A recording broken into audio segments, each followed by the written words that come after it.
day is done, I turn my gaze towards the setting sun. I taste the incense in the air, I hear the sound of drums. The chill of the evening descends. All day long I've been working hard for the man. Hi everybody, it's Natalie, and you are watching Natalie's Witchy Wisdom. Today's video is going to be a video response to the last two Deviant Witchery videos. Please forgive my appearance. I know my hair looks atrocious. I just got out of the shower and getting ready for work. And I woke up with a migraine today. So please forgive me. I tried to make some notes, so if you see me looking down, I'm referring to some notes that I made because I wasn't sure when I was going to get to make this video, and I wanted to be sure that I covered the points that I wanted to talk about in the video. And the first thing that I want to talk about is 2 weeks ago their video was about primarily Michael and Blythe were discussing the changing of the seasons and, you know, what do you do with that and how it affects people, different people. Some people get sluggish, some people, you can really feel the change, especially when you're in tune with the earth and her cycles and the practice and so on and so forth. So I wanted to talk a little bit about that because Blythe asked specifically for video responses that talked about what are our traditions for ourselves regarding Mabon. And to give you a little background, if you're not familiar with my channel, for those of you that are seeing this as a video response, I am solitary. I do not practice in a coven. I am the kind of person that everybody forgets about. I'm the friend that people seek out when they're in trouble or they need help or information because they know I'll be there. But when it comes to anything else, I'm kind of just pushed to the side. When I'm with a group of people, I tend to be the one sitting on the outskirts. You know, I'll be the one at the party that's sitting out by themselves. And, you know, I mean, I try to get involved in conversations, but I pretty much get ignored. So I just sort of remove myself from the situation. And so I don't feel that coven practice is going to be good for me. I don't see myself fitting in well with a group of people. So when it comes to the Sabbats, I will say this. I am a very tradition-oriented person. I like tradition. I like things a certain way. And I like having traditions for myself. And I think that traditions in among themselves give you roots. They give you a core to something, and it's something you can pass to the next generation, so on and so forth. I don't know that any of my children or their children will follow my path, and I'm not so concerned that they do, but I want them to understand. To me, traditions provide history and roots for your practice and what you do. And that goes with family traditions too. It gives you a link to the past. So I tend to be very traditional in my thinking, and I do formally practice all of the Sabbats with a grand ritual. I do not have a permanent altar space in my home, except for my little mini altar there to the Morrigan. But I don't, I have a good size altar table for some of you that have seen the Witches of the Moon video where I talk about that, where I show setting up my altar space and what have you.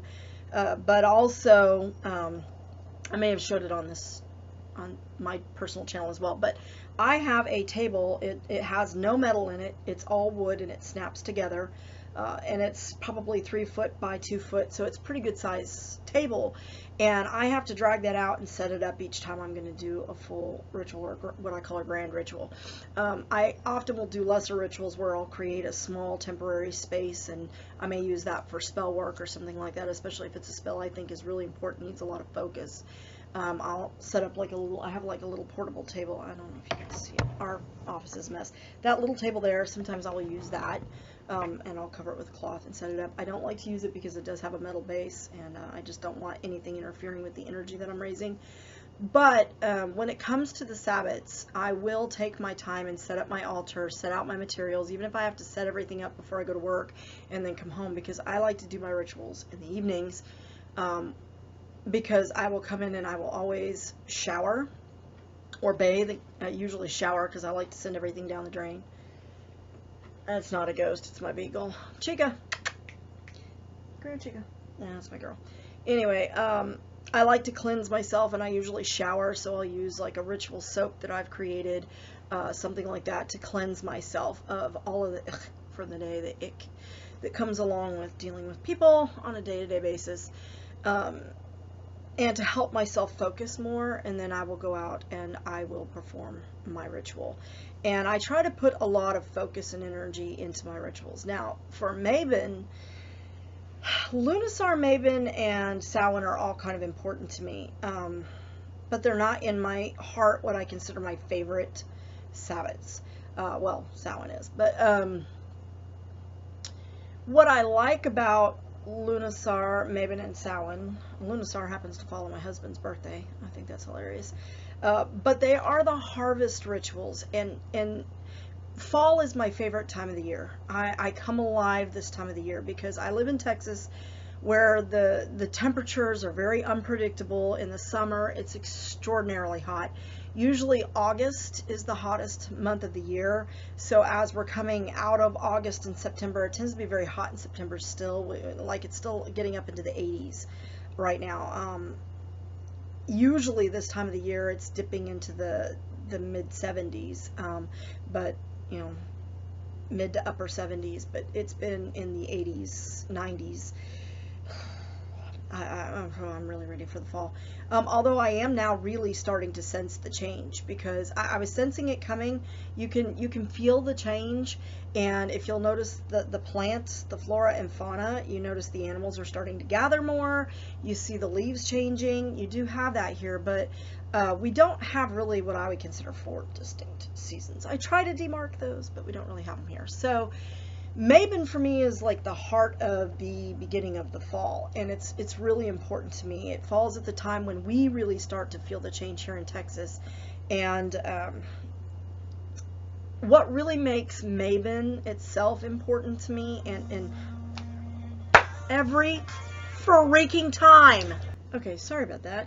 Absolutely perfect timing. I do believe that I was talking about why Lunarsar particularly is very important to me, and that's the one that really, or not Lunarsar, Mabon, really to me is the pinnacle of the harvest festivals.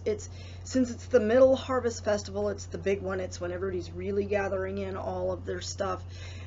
But more importantly to me, it represents a season of sacrifice. So I like to do things. I try to do things for people throughout the year anyway, but this is a time when I really try to focus on something that is a personal sacrifice to me, not, you know, I'm donating something out of my business. And for those of you that don't know, I'm a speech language pathologist, and I have a private practice, and so we will donate, you know, funds, or we try to help families out at Christmas time, because a lot of our families are very poor and need help with resources, and so we try to help at Christmas time, that sort of thing. But for me, this is something I try to do that's a personal sacrifice, a sacrifice of my time, a sacrifice of something that I like for someone else, and it can be something small, even just sitting down watching a show that I absolutely cannot stand with my kids because they like it, you know, so something like that. But I try to be mindful of sacrifice, and I always try to be mindful of the things that others do for me as well at that time. But it's also a big time for apples. Apples are in season this time of the year, and I love apples, so I like to utilize apples in my magic, and in my altar space, planting apple seeds. I do a lot of I know it's a harvest season and not a planting season, but I do like to kind of think forward, so to speak, this time of the year. Think back as well, reflect back on what have I sowed this year from what I planted in the spring and in the last fall season. Have I met those goals? Am I where I want to be? That kind of thing. And if not, why? And I think that's pretty common. I think I hear that practice a lot from a lot of other practitioners. So you know, that's kind of what I do for Mabon. But I do believe in all of the, I practice all of the Sabbats with a grand ritual. So I will observe them all. I think it's important, especially as I'm getting older and the wheel seems to turn faster the older that you get. Yeah, that crone phase is knocking. But I also feel that it's, you know, it's important to demarcate those points in your life that are important, and to take those times to look at where are you going, what do you want for yourself, what's happening in your relationships with your family. And I find that this time of the year is a good time to do that. Like I said, fall is my favorite time of the year. It's cool, it's not too hot, it's not too cold. It's because, believe it or not, it can get bitterly cold here in Texas. We don't have a lot of snow, so to speak. We get a lot of ice that sort of looks like snow, and we call it snow, but that's not really what it is. It's ice. And then we have ice storms where it's like great big sheets of black ice, and it just looks like road until you drive on it, and then you realize, and idiots around here panic and slam on their brakes. And it's not like up north. Our roads are built to withstand heat. So we can't have chains on our tires, spiked tires, that kind of thing that they have up north. So it gets very treacherous around here driving wise. When there's ice on the road, we just don't drive. It's just easier just to shut it down, because there's always going to be some idiot that wants to slam on the brakes and then spins out and ends up hitting. I actually saw somebody hit a state trooper's car because the state trooper was trying to help somebody who ran into a rail, and there was a bridge on the bridge, and this idiot slammed on their brakes. They were going at least 40 or 50 miles an hour, hit their brakes as they hit the bridge, and spun out and hit the cop. Darn near hit the cop, but hit the state trooper's car. And ooh, he was mad. But and I don't blame him. That was probably terrifying for him. But I mean, you know, so this to me is a time to be thankful for all of the things. I don't know where that story was going. That's the other thing that happens. As you get older, you lose your train of thought. You have an idea that sounds like a great idea, and you start to go off that way, and then you forget why you got there. It's like walking into the room and forgetting why you walked in there. Happens a lot.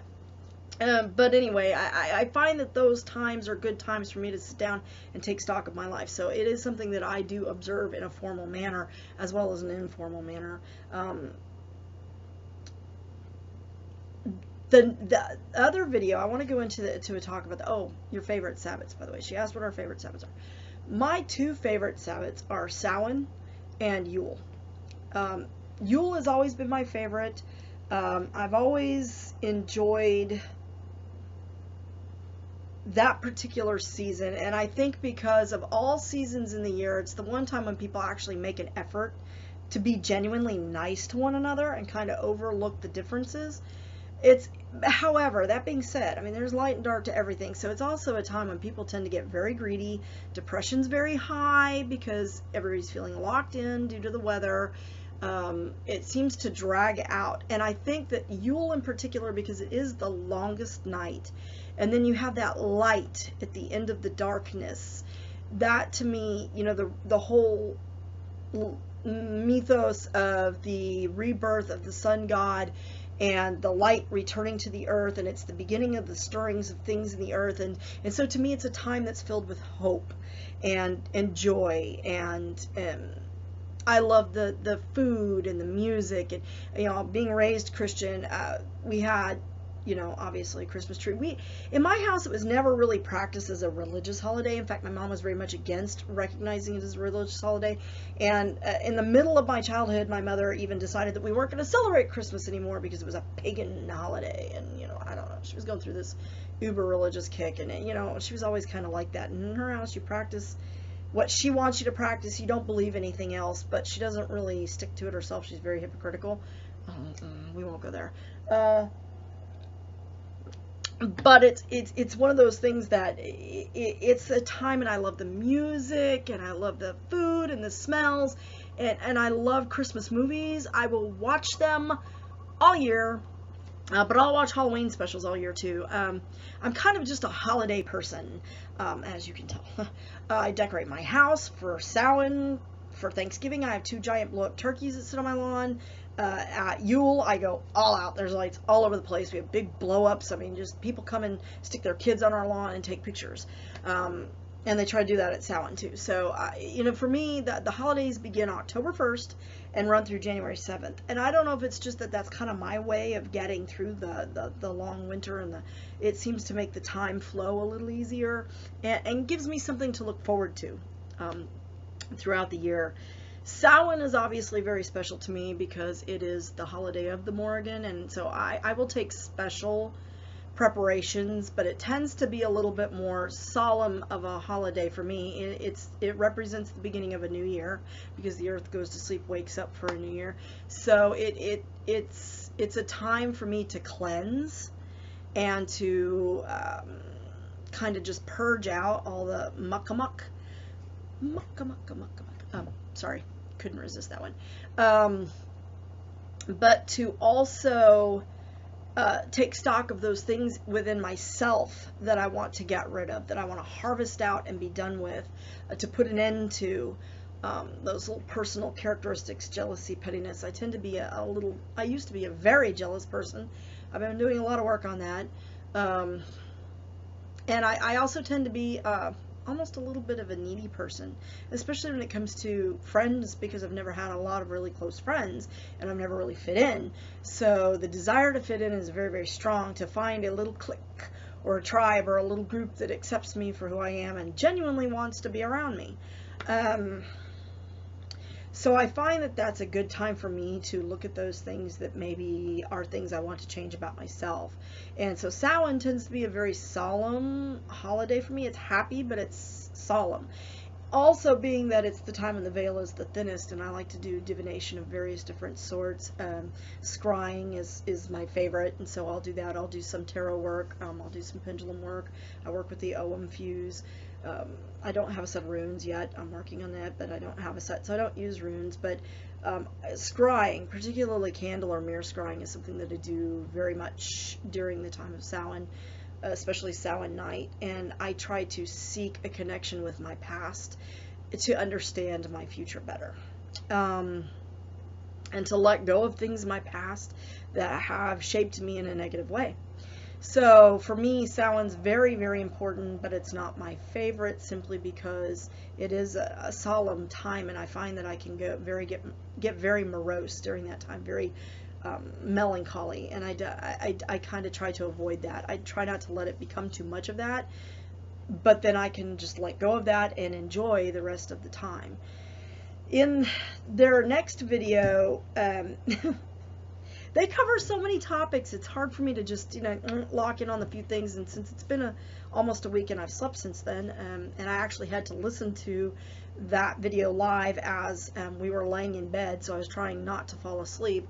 I had the headphones on so I wouldn't disturb my husband, but I wanted to catch the live show, but I wasn't able to comment or do anything because my husband's an extremely light sleeper. The slightest movement wakes him up, so any kind of light would also wake him up, so I can't, do anything, or he would get very irritable. So all I could do is just lay there with my headphones and my iPad next to me and listen. But they were talking about Mercury retrograde, and they wanted some other people's opinions or perspectives on that. And Blythe, I have to tell you, I've noticed the electronics too. There have been a lot of just funky things, and everybody's complaining about how nothing is working right. Oh my God, this stupid POS phone, or da da da da. And right the day that Mercury went retrograde, my daughter tried to start our dishwasher, which is brand new, and all the lights just start going blah, blah, blah, blah, and the numbers are flickering, and she's totally freaking out. Oh my God, I said, just pull it out and start it again. It's Mercury retrograde, just it'll work itself out. But I don't find that I get really affected by Mercury retrograde personally myself. I don't really feel it. I know everybody dreads it, and I try not to let everybody else's dread become my dread and make it into something, because as we know, our thoughts and our words are very powerful. So what as above, so below. So I try not to let that get to me too much. But I have noticed some quirkiness with the electronics. The other day I was trying to do the drawing for the giveaway for Witches of the Moon, and oh my gosh, 5 times I had to try to re-record that because I couldn't speak, or there was something going on with the electronics. It was crazy. So I definitely do see that, and I just I'm like you, I just kind of sit back and go, and watch other people go, funny. It's kind of amusing to me. Now, I will say this about Mercury retrograde, and this is not a unique idea to me. I have to say that I got this from a blog that Nadia Romanov posted last year about Mercury retrograde. Was a good thing that she pointed out that I've tried to incorporate into my practice, is that she said Mercury retrograde is an excellent time to look back at past relationships. especially if they are past relationships that are affecting you in the here and now, and find out why those things are affecting you, or try to make amends in some way in your mind. In the field of family sciences, we call it remembering a different future. And kind of forge a new reality around things that were negative in your life and try to see them in a different light, try to have a different perspective on them. Trying to think of a good example. The best example I can give you is in my family of origin class, we talked about this specifically, and there is a book called Remembering a Different Future. There's also one called Forgiving the Devil. So if you have a lot of troublesome stuff in your past, Forgiving the Devil is a good one to read. But it talks about one of the theories that they have in family sciences that you do in family counseling, and I'm not a family counselor, but because my PhD is in child development, we take a lot of the same classes, and Family of Origin was one of those classes that I had to take. That is primarily a family counseling class, and it's phenomenal. I would recommend that class to everybody. But say, for example, okay, when I was a child, I'm going to share some personal information here. I was sexually molested for a very long period of time by more than one individual. One individual lived up the street from my house and was about my sister's age, and then the other individuals were family members, not my father, so don't anybody think, my dad was clueless. He had no idea this was going on. I think my mom suspected, but when she tried to talk to me about it, she was angry, and that frightened me as a child, so I didn't want to talk to her about it. I just kind of clammed up and told her there was nothing going on, because she was so angry, and my mother's a very angry person, so, and I became a very angry person, and so I bottled it up. And one of the things this class taught me, and that I find Mercury retrograde is a good time for doing, is looking back on that situation and saying, why was my mother angry? You're recognizing that she wasn't angry with me. She was angry because she thought that there was a situation that she should have protected me from and didn't. So maybe she felt like a failure as a mother in some way if this was really going on, and she wasn't sure. Me being young, very, very young, and just recognizing anger and assuming the anger was being directed towards me because that's who she was talking to, my interpretation was, she's mad at me, this is my fault. Now, when it came out about the guy up the street, she did tell me it was my fault. So that may have factored in there just a little bit. I was 7 years old. It was my fault because I didn't tell her that it was going on. So it was my fault. I must have wanted it to happen. That's not how that works, folks. Just so you know. So don't ever blame the victim or the survivor. I don't like the term victim because victim means that you're in this perpetual state of, no, I'm not a victim. I'm a survivor. But don't blame the survivor for the crime of the criminal, okay? But I find that, again, Mercury retrograde is a good time for reflecting on those things and trying to remember a different future, trying to let go of things that I have no power over at this point in time that I'm allowing to affect my life today in a negative way. And I thank Nadia for that because she really drove it home for me in that blog, and I think that that's a really, really good thing to do during Mercury retrograde. And I even keep like a little journal, and I'll kind of write it down. I don't put it in my book of shadows. I try to keep my journaling separate from my book of shadows, but I will write things down in there, and I try to now keep that under lock and key because my husband found my journal and read it, and it was not pleasant. I felt very violated, and I had a hard time with journaling after that. It used to be very cathartic for me. And I haven't really been able to do it effectively since, but I will jot down some ideas and then go back and reflect on those and that kind of thing. And so for me, Mercury retrograde doesn't really affect me personally in a negative way. In fact, I try to look at it as a positive time when I can take on those words that Nadia so wisely passed on and things that I've learned and change it and make it a positive time and not focus so much on everybody's freaking out over the negative side of things.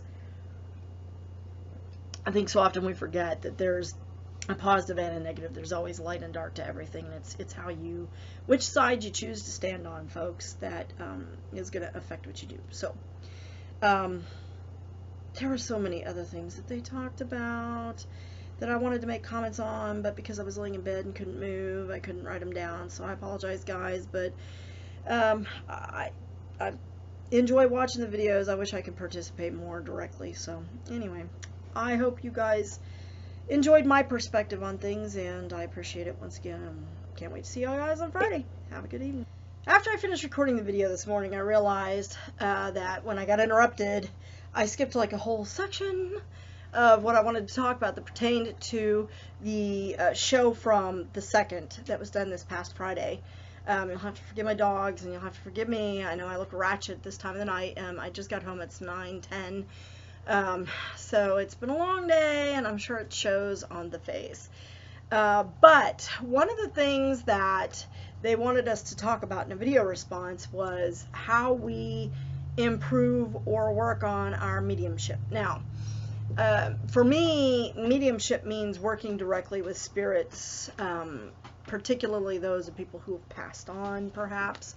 But how do you increase that? And I want to expand that just a little bit, not talk just about how I communicate with those who may have gone before, although at Samhain, that's really what we do. There are a couple of things that I do to work on my psychic abilities. The first thing is I do a lot of meditation, and I do meditation for pretty much everything, and I know I talk about that in almost every video that I make, but meditation for me has been a life-changing thing.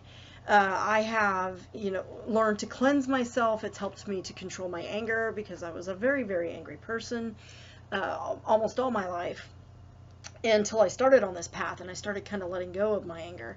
And meditation really has helped me with that. But meditation is also a way for me to clear my mind to an extent. And when I say clear my mind, I don't mean make my mind blank and devoid of anything. Because my mind is never going to be blank and devoid of anything. But more to kind of quiet the outer parts of my mind, the day-to-day things that are going on. When I'm meditating, I'm not necessarily not thinking about anything. I mean, thoughts are going to creep into your mind. You have to acknowledge those thoughts, kind of figure out why are those thoughts coming into your head, kind of giving it a passing nod and letting it go on back out, and let your mind wander.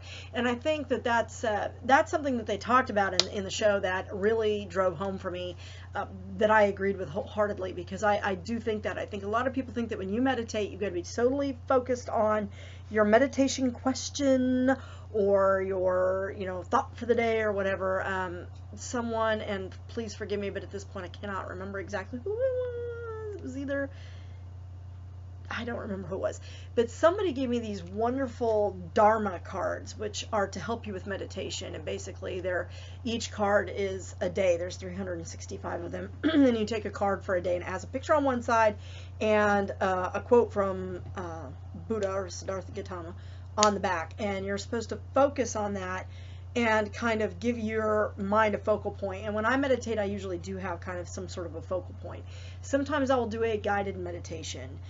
There are some guided meditations out there that are really good for opening your third eye chakra, which is something that's really good. There's also guided meditations to help you discover your spirit guides, that kind of thing. They don't always work for me.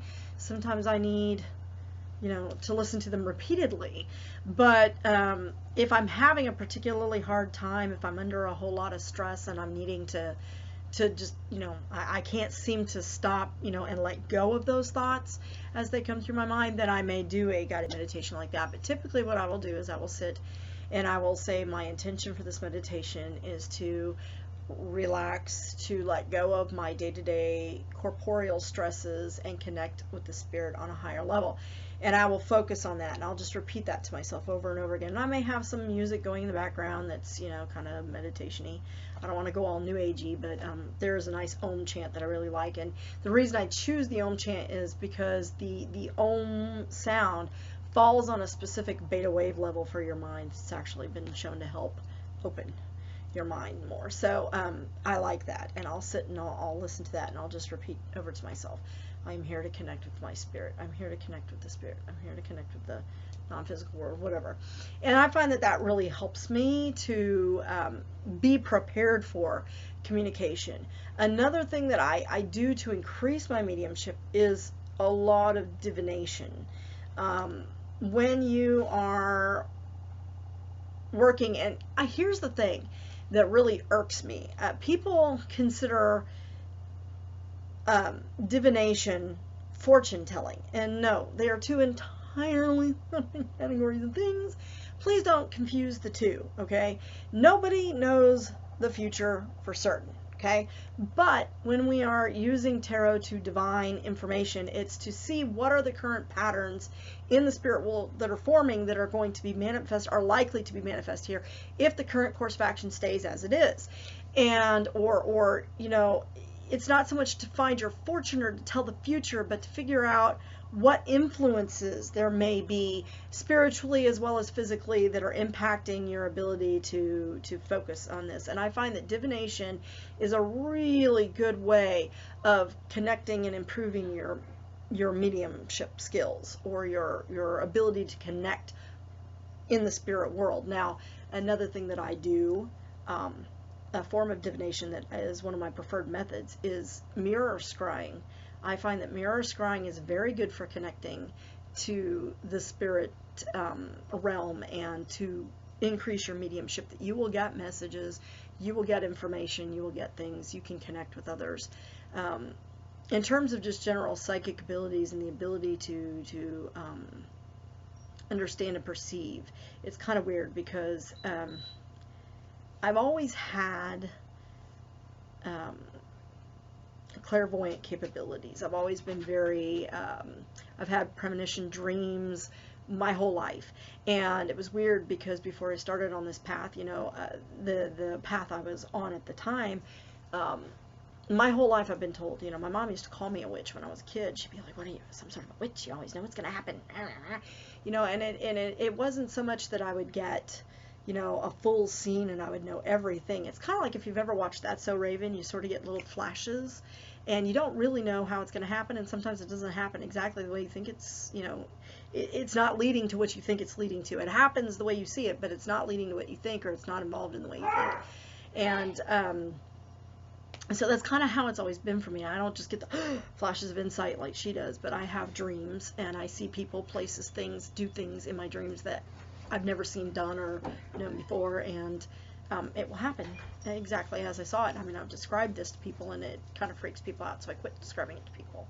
But I really suppressed those skills for a very, very long time because I was told that it was evil and not of God, and how dare I, and you know, and you can't really control some of it, but some of it you can kind of, you can learn how to tune it out. So I had learned how to tune out a lot of my psychic skill instead of honing it, and I really regret that now, because now I'm trying to reincorporate all that skill. I mean, I used to know exactly when, and I still do know pretty much when somebody needs to hear from me or something like that, but my skills were much, much better at the time when I was younger than they are now. I was far more in tune. I saw spirits, I saw things that I don't have quite as strong a connection with now, probably because I have spent so long shutting that out, and it's very dangerous. So to do that, well, dangerous, I say it's very detrimental to do that, because you know, if you continuously shut it out, then you're never going to be able to have that kind of connection. Now, there comes a time when some of that's a little overwhelming and you're kind of like, okay, I need a break. But we're talking, I completely shut it down. I was convinced that, you know, what I had was not a gift, and they couldn't have been more wrong. So now, trying to re-hone those things and reopen myself for that, I have to make sure that I have my protections in place, because you don't want to invite in something that's going to be harmful, and not everything that's out there is nice. So divination, obviously, scrying, mirror scrying for me is a very good way to increase my mediumship. Just opening yourself to that, just opening yourself to the wisdom of your ancestors and to the spirits that are out there for any information that somebody may have to pass to you, is a very good way to do that. I find sometimes that